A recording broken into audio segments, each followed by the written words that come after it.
virus et les bactéries, ou les allergènes, comme la poussière, comme le pollen, peuvent tous encombrer et te provoquer une inflammation des voies nasales.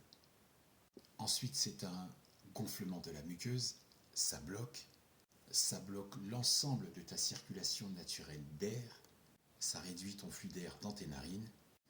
Bref, le nez bouché, c'est grave relou. Il est dit que la muqueuse du nez est inflammatoire et sécrète du mucus pour se protéger. Ok. Donc, toutes celles et tous ceux qui ont des rhinites chroniques, c'est lié à des facteurs multiples qu'il faut éviter.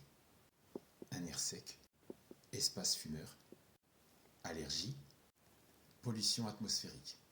Si tu habites près de la forêt, éviter le pollen, c'est compliqué. Si tu vis dans une grande ville à forte concentration, Lyon, Marseille, Roubaix, Strasbourg, Paris, en éviter la pollution atmosphérique, c'est compliqué aussi. Même si la préfecture de police met en place une circulation différenciée, qu'elle étende aussi les restrictions de circulation aux véhicules critère 3, ton nez ne sentira absolument pas la différence.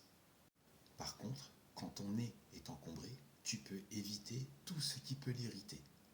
Le tabac, les solvants comme le vernis à ongles et autres, les produits chimiques, les produits de nettoyage agressifs peuvent irriter ton nez, comme par exemple l'eau de Javel.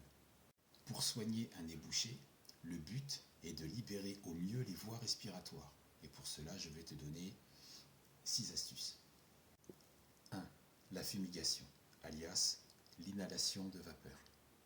Technique très ancienne, oui, mais qui reste très efficace pour libérer les voies respiratoires et décongestionner ton nez.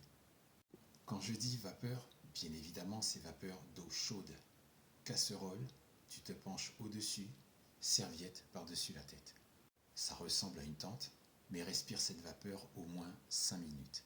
Cette méthode est intéressante si tu n'as pas beaucoup de moyens ou si c'est un jour où ton nez est encombré, le jour où tous les commerces sont fermés. 2.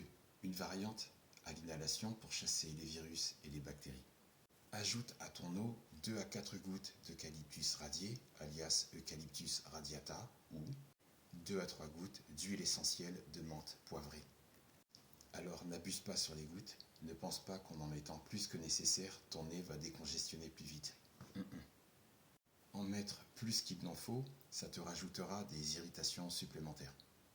2 gouttes, c'est parfait pour un effet apaisant. 3. Quand tu ressens le besoin de te moucher, fais le bon geste. Ne souffle pas trop fort, ni trop rapidement, au risque de fragiliser ta muqueuse nasale et engendrer un saignement. Dans les transports en commun, tu entends souvent quelqu'un qui s'époumonne dans son mouchoir et qui émet des sons à réveiller les morts. Certains arrivent à faire des notes de musique en prenant leur nez pour une trompette. Ton nez n'est pas un saxophone. S'il y a du sang qui sort, c'est que tu souffles trop fort. Une narine à la fois quand tu te mouches, pas les deux ensemble. Et ne le fais pas trop souvent si tu veux préserver ta peau des irritations et éviter que ton nez ressemble à une grosse fraise des bois bien trop mûre. Pense à mettre de la crème sur ton nez si tu ne veux pas qu'il se dessèche. 4. Eau de mer ou sérum physiologique. L'eau de mer élimine les impuretés et décongestionne les muqueuses nasales qui, elles, peuvent être irritées par des mouchages fréquents et trop répétés. Ensuite, tu as le sérum physiologique qui est composé d'eau purifiée et d'un peu de chlorure de sodium. Donc c'est un peu de sel de table, sel de cuisine. À 0,9%, ça paraît peu, mais c'est amplement suffisant pour être toléré par les cellules du corps humain. L'un comme l'autre, tu peux utiliser une pipette pour nettoyer sans danger et éviter de mettre la pression que procurent les vaporisateurs dans tes parois nasales. Petite parenthèse, bois régulièrement de l'eau. Il est important que tu restes hydraté et que tu boives en moyenne 6 à 8 verres d'eau par jour. L'eau va fluidifier le mucus et donc faciliter son évacuation. Des boissons chaudes comme le thé, des boissons chaudes au citron vont apaiser ta gorge et donc réduire la toux. Quand tu dors, surélève la tête du matelas ou ajoute un oreiller supplémentaire. Veille à ce que ton corps, dans ton lit, ta posture, ta tête se retrouve légèrement comme ça. L'élévation de la tête pendant le sommeil va réduire la congestion et faciliter un meilleur drainage au mucus. 5. Pense à aérer régulièrement ta chambre, surtout si c'est en hiver. Un être humain respire en moyenne 15 000 litres d'air par jour, air qui contient du pollen, de la poussière, des virus et des bactéries. Je te rassure, ton système immunitaire s'en débarrasse rapidement. Mais quand ton corps se sent agressé, tes vaisseaux sanguins gonflent.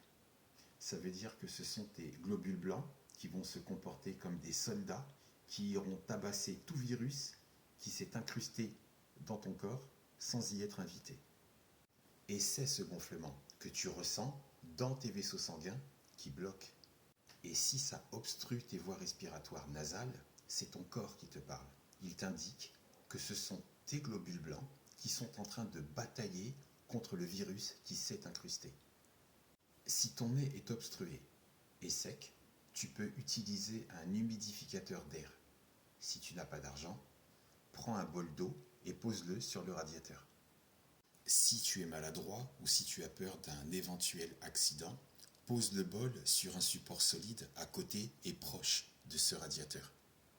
Tu peux rajouter 2 gouttes d'huile essentielle d'eucalyptus radié ou de menthe poivrée. Ça va désencombrer ton nez pendant la nuit et sans douleur. Autre astuce, dors sur le côté plutôt que sur le dos. Dormir sur le côté, c'est pour libérer tes flux respiratoires. Tu n'as jamais remarqué que c'est souvent une narine qui est bouchée ou une narine qui est encore plus encombrée que l'autre? Si tu dors sur le côté, cette position va éviter aux sécrétions d'obstruer le passage de l'air. Et donc, tu respires mieux même si une narine est bouchée. Donc, pour un sommeil agréable et confortable, couche-toi du côté du nez bouché. Couche-toi du côté de la narine bouchée. Le bol d'eau ou bien l'humidificateur d'air vont sensiblement augmenter l'humidité dans la pièce. Ça va soulager la sécheresse dans les muqueuses nasales et donc réduire la congestion. En dehors de boire du thé au citron, boire du thé au gingembre, qui sont efficaces, tu peux déboucher ton nez naturellement avec des aliments. J'ai oublié de le dire, on est dans la 6e et dernière partie. L'infusion au thym, l'infusion au romarin ont des effets rapides sur la décongestion des voies respiratoires. Des effets surprenants sur la toux et les maux de gorge. De plus, ces 2 plantes te redonnent un regain d'énergie et même après un vilain rhume. L'origan en infusion agit directement sur tes bronches. Il a un pouvoir expectorant très efficace pour traiter la bronchite. Pour traiter aussi rhume, laryngite, sinusite et toux sèche. Lors d'un plat, si tu as l'occasion de consommer de la moutarde, cette moutarde va dégager les voies respiratoires nasales. Le piment contient de la capsaïcine qui, elle, va fluidifier le mucus, ce qui permet de décongestionner le nez et de dégager les voies respiratoires nasales bouchées. Le piment est excellent pour soigner la grippe. Le piment est excellent pour soigner les rhumes. Et il aide à prévenir des maladies cardiovasculaires. Parce qu'il est antibactérien, antiseptique et digestif. Il existe aussi des méthodes de massage maxillaire pour dégager les voies respiratoires et désencombrer les parois nasales, mais on peut en parler dans une autre vidéo. Dans l'attente, prends soin de toi et que la paix soit avec toi.